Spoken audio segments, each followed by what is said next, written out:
Calvin, come tuck me in, bro. Oh, are you okay? No, just Are you okay? Is everything okay? yeah. I'm gonna sleep now. Okay. Do you want me to read you a bedtime story? Yeah.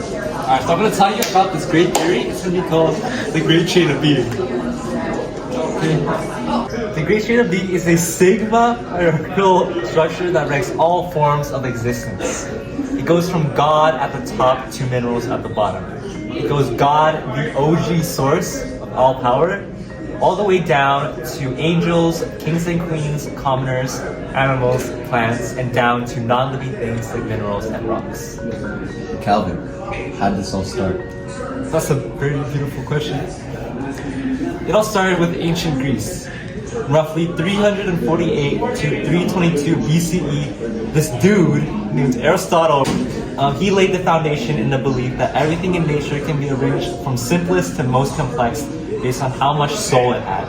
For example, rocks have no souls, so that they're at the bottom.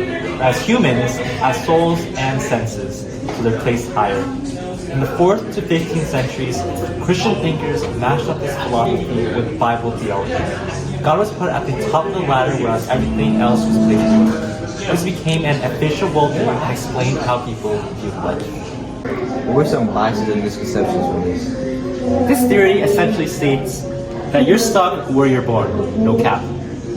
This gives a divine thumbs up to sexist kings or racist nobles. But Daddy Calvin, how does this connect to Shakespeare? Shakespeare lived during the Elizabethan era at the time where this worldview was the most common. People legit believed that kings were chosen by gods and that nature reflected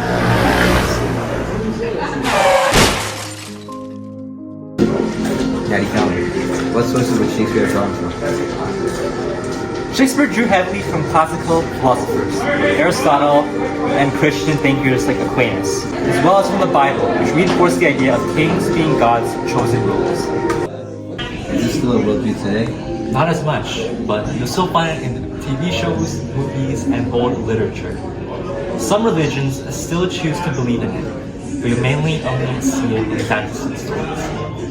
How did Queen Elizabeth I influence this? Well, Queen Elizabeth I didn't really influence this, but she did use it to her advantage.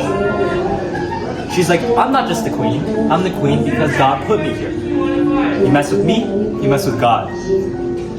She used this in art, literature, and public appearances to reinforce her place at the top of the human hierarchy to spread propaganda. But why is this topic important when studying Shakespeare? Shakespeare's characters aren't just people. They're symbols playing out this divine order.